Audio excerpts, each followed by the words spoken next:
Main thing is to realize that, this pandemic is not over. The virus is not finished. We are dealing with what's going to be an expected increase in cases at the start of the semester.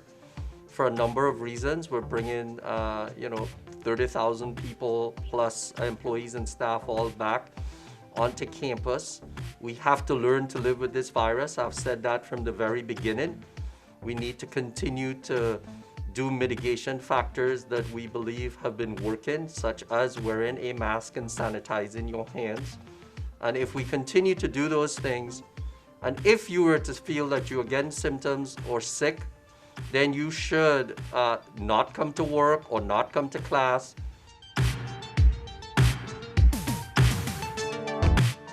So yes, once you have found out that you are positive, then you have an obligation and a requirement, whether you're a faculty, staff, or student, to self-report by going up to the COVID Resource Center site with contact tracing and help you with whether or not you need an excuse from class. That is the mechanism where that will be handled.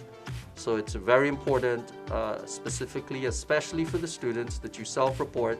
And for employees, you also need to report to your supervisor and your COVID liaison for your department.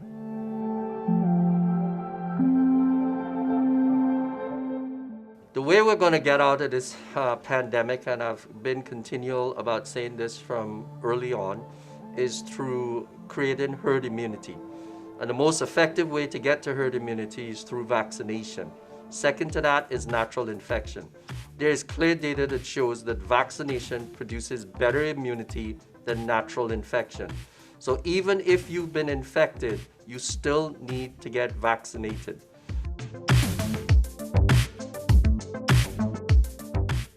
At the end of the day, how we get through this at Auburn is going to boil down to personal accountability. Accountability for yourself and holding those people around you accountable. If you wear your mask and you make sure that others around you wear your mask, if you know that you're having symptoms and you take the necessary steps to quarantine and then get tested and, if necessary, isolate, or if you know you've been exposed and therefore you're at risk to have been infected and maybe transmit to others, because there is an asymptomatic number of people with this infection. If everybody did what they were supposed to do, we would not be dealing with outbreaks. We would not have to have as much disruption from this virus. And we would also, get back to some degree of normality. But everybody's got to do their part.